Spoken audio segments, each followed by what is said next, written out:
Ooh, that is a bit sketchy looking down. I'm getting a little woozy. I'm gonna roll in off this perch here because it's scaring me a little bit. Yeah, I was sitting right on the edge there. No joke.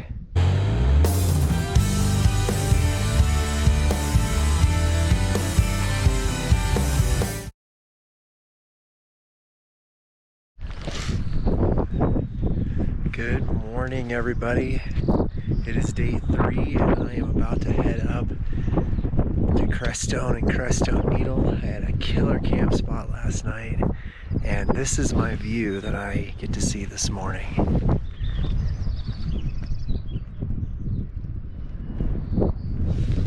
That's Crestone Needle right there.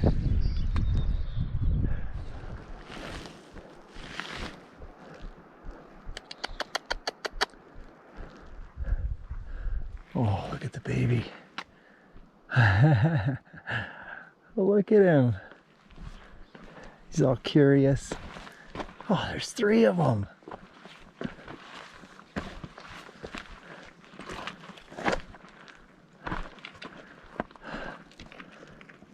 That is a baby goat right there. So I believe Broken Hand Pass is right up there. And then that's Crestone Needle. So I think we've got to make our way up that kind of scree gully there. Oh my goodness, look at you guys. Look at you. Well, we still got a little snow here. No need for an ice axe or anything, but always makes for a fun adventure. Some nice steps in here. All right, looks like we got some class 3 scrambling here. So let's get to it, I guess.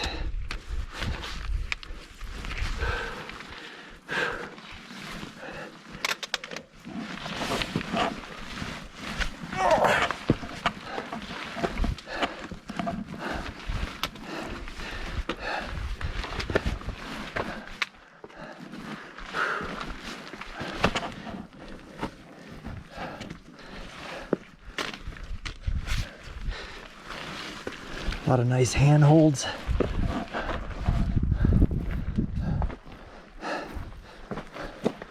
Oh, that might have been the worst of it.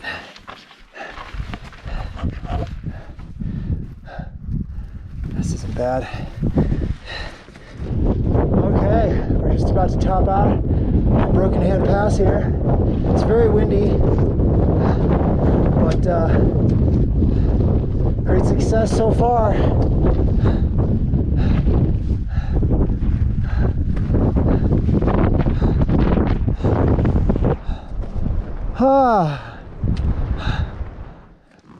So the downside of doing the standard route up Crestone is you got to descend off of Broken Hand Pass like 700 feet or something, only to then climb right back up again to reach the summit. So, but you get this nice hike along this little mountain lake here, and I think it's Cottonwood Lake, and then that's Crestone Peak kind of back behind this fin, and that's the needle just right up here. And boy, I'll tell you, that looks pretty technical. You know, it says it's difficult class 3, but I may have to assess that when I get to it, because I really don't feel like falling down a mountain today. Well, in the meantime, let's enjoy this nice meadow hike here along this beautiful little mountain lake, and then we get serious and start the real climb up to Crestone Peak. Now this is why I love Colorado. Just look at that.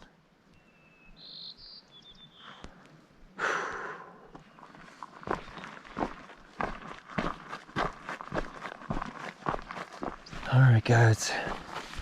Pretty soon I'm gonna have to start referencing my my route directions because it starts to get pretty complicated up here. All right, 7 o'clock. We've been out here for an hour and a half. And we're already at the base, almost to the first climb. As soon as I sat down, the old marmots came a-running. I don't have any food for you, buddy. And you don't get to chew on my trekking poles either. It's time to get serious. Helmet is on. All right, guys. I'm just about 13,000 feet. And I'm entering the notorious Red Gully that I need to basically scramble my way up for the next 600 feet or so. So yeah, let's get to it. I put the poles away because this is going to require some hand and foot coordination. As long as the rock isn't wet, I'm fine with it.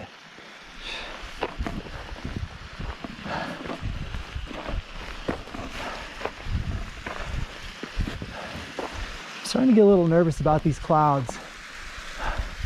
I thought they were just morning clouds that were going to burn off, but they're starting to fester. So I want to get up this peak and get down it, see where we're at when we get back to Broken Hand Pass.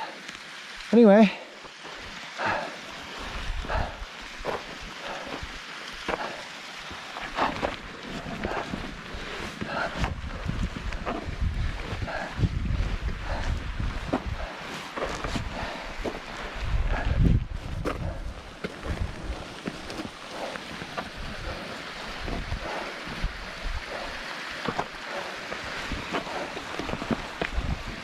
oh yeah, this looks pretty cool.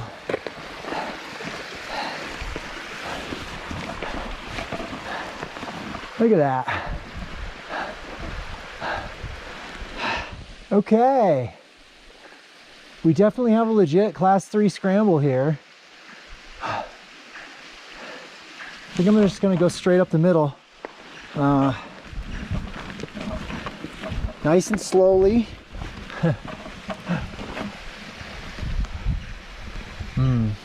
Yeah, it's a little wet in here. Okay. Just gotta watch out not to step on any of this water. Got a really good handhold right here and right here over the water.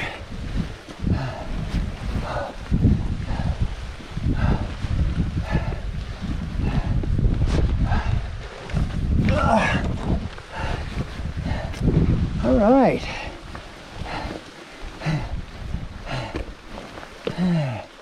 Ooh, air is getting thin, baby. That's where I came from, down at the lake, Cottonwood Lake. So I've already come up, geez, about probably almost 1,000 feet, maybe even 1,000. And I think I can see the summit.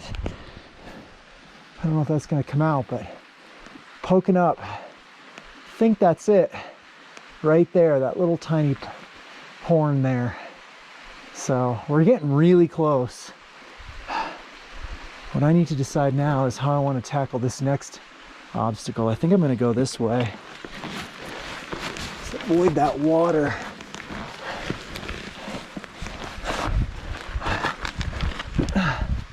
Beauty. Oh yeah, that was definitely the easier way. Looks like we're at about 13,200, which means we still got 1,000 feet to go. Oh. Well, let's get to it. All right, guys, almost to the summit. I've got this little bit left to the saddle, and then that's the summit right there. A couple hundred feet of climb to go. I'm at about 14,000 feet right now, a little over, and it's killing me. This is what I came up. if that's gonna come out, but I was all the way down there just a few hours ago. All right, let's finish this stubborn little scramble up and get to that damn summit. Ho, ho, ho, ho. Now that is a steep drop. Made it to the summit, or to the saddle, I should say. And now we've got the summit to go, which is just right up here. I need to consult my directions because there's definitely some exposure in here. I want to be very careful.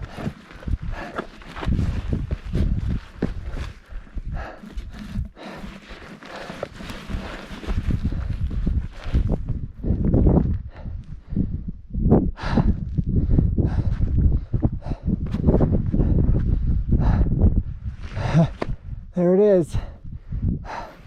Just got to go across this gully and up.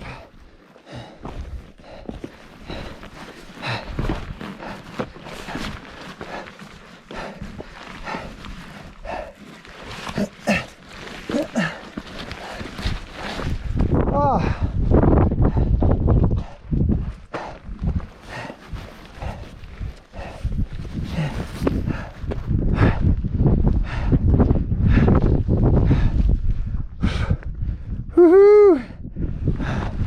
Yes! Oh, that was a hard one.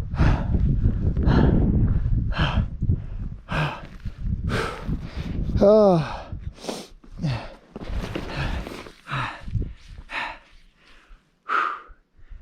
Good times.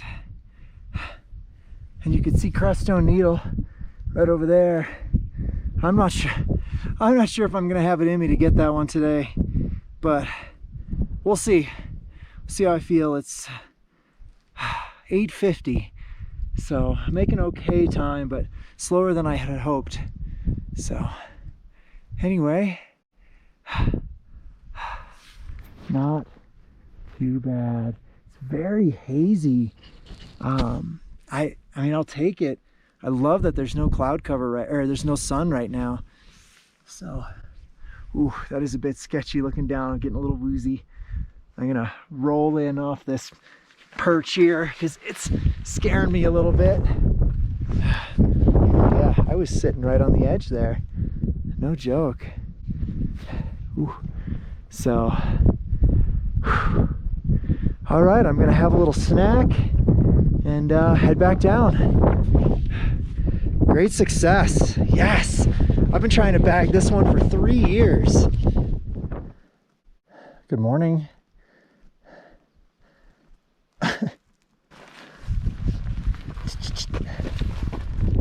Okay.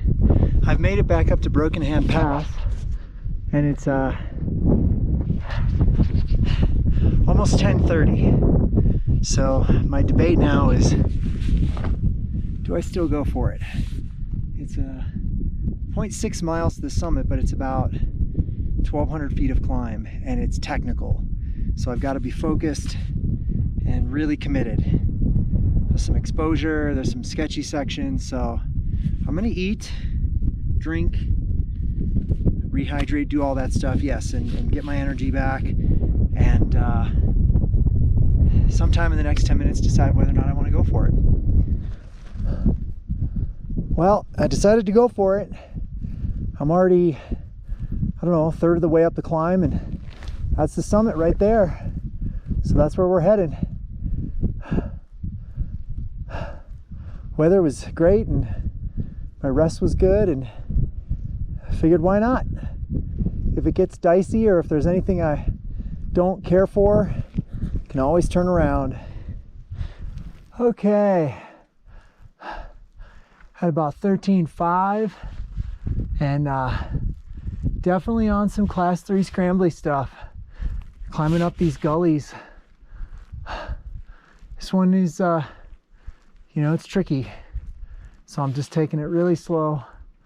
But the summit is just around these, you know, these little fins up here. It's kind of through that opening over there. So there's still a couple of really dicey moves coming up that I'm a little nervous about, but we'll just take it one step at a time. All right, guys, finally made it to the summit. Crestone Needle. Oh, I think that may have been the most difficult 14er I've ever done. There were sections of there where I was actually quite scared. I almost turned around when I got to the crux of the route, but I found a way around it.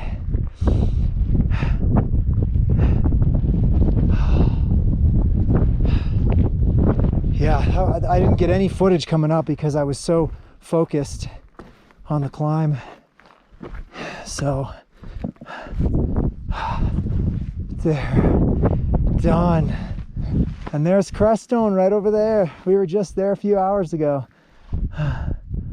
Oh, it's nice to have this one. It's not in the bag though. I got to make it back down, and there's some sketchy stuff. Oh, there's Humboldt too over there. That's a 14er as well. Already did that one. And then down there is the Blanca and Ellingwood and Lindsay are all down there. Hey guys, so I'm on the summit and I just wanted to get a video here. That was really hard. Really hard. That was definitely some class 4 moves in there. Anyway, so I am going to take a long break up here, hydrate and eat and just really relax, and then slowly make my way down.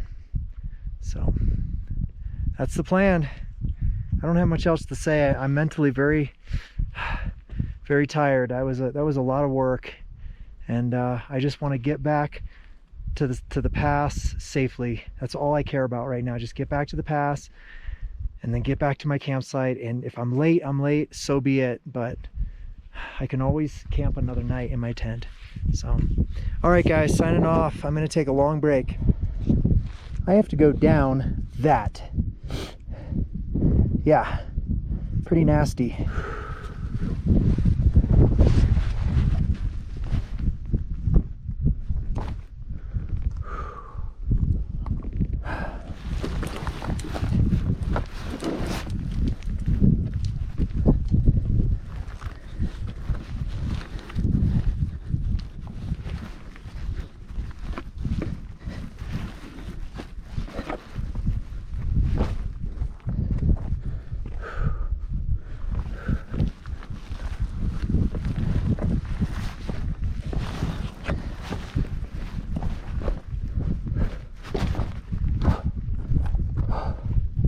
Making progress, slowly but surely.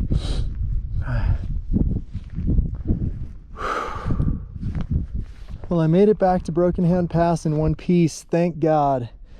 There was a couple of moves in there where I was definitely clenching a bit, but I took it slow and I've made it back here. So all we have left is this descent, which I'm also going to take really slowly. But I mean, I can already see where the trail stops switching back and heads over towards the lakes. So I just need to get to there and I'm basically home free. So let's get to it. Hey guys, I made it back to my tent and I'm just sorting through gear now, and I'm gonna pack up and head back to the motorcycle and figure out what I'm gonna do for the night. I might camp somewhere closer to Silverton, but I'm pretty tired, so I can't imagine I'm gonna want to go very far on the bike today. So all right, well, let's get packed up before any thunderstorms come in. Alright, hey guys, I'm very happy to report that I'm on the road, safe and sound, the bike's running well, but it was a very interesting series of events that unfolded as I was coming down those mountains. So I made it through all the technical trail, you know, everything was fine. I was basically just trotting down the approach road. It's like 3 miles of just forest road, and immediately, with very little warning, massive monsoon thunderstorm just let loose, like pea-sized hail, crazy rain, crazy lightning. I was really like freaking out. I thought, you know, there was lightning striking very close by. So I basically started to run, and when I got down to the parking area, I could already tell that I was becoming symptomatic for hypothermia. So I immediately pitched my tent, grabbed some warm clothes I had, and went into my sleeping bag, and I had to just wait it out until I warmed up, until the rain stopped. It was a little bit sketchy, but you know, all was okay. I warmed up, the rain let up, and then I got out and went through the long process of sorting all my camping gear. You know, I had to rearrange a whole bunch of stuff, and even still, it's not arranged correctly. But I needed to get on the road, so I will deal with it when I get to the hotel room. So yeah. Quite an interesting end to my day, and which is why I was like, screw it, I'm getting a motel room. But of course the downside is the hotel room is like 2 hours away. I don't know why I booked one so far away, but I guess I figured I wanted to get a little bit of a head start on the drive tomorrow. So I'm feeling fine, and you know, it's only 6:50, so I'll get in it just as it's starting to get pretty dark, which is fine.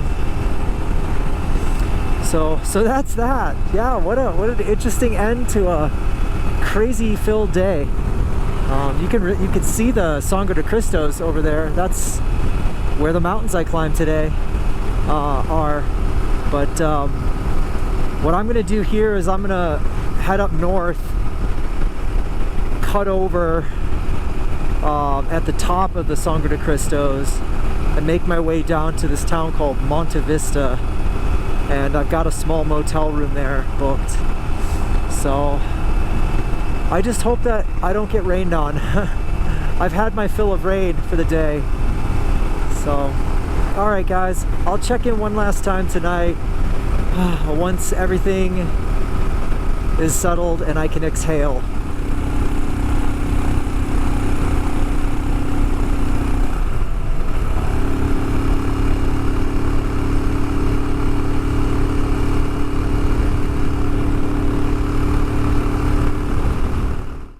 Okay, after a very long day, it's finally time for me to say goodbye and goodnight. I've made it to my little motel room here in Monte Vista, Colorado, and I've unpacked everything to just dry out because everything got wet. I ate a bunch of food, took a shower. I mean, it was glorious. So it was a very interesting day. A lot of success on the mountain, but then a really bad situation with the rain and the sleet and the hail, and it was just bad. So thankfully the bike has run great and I haven't had any issues with it. And yeah, I'm looking forward to heading towards Silverton tomorrow. So see you guys all in the next chapter.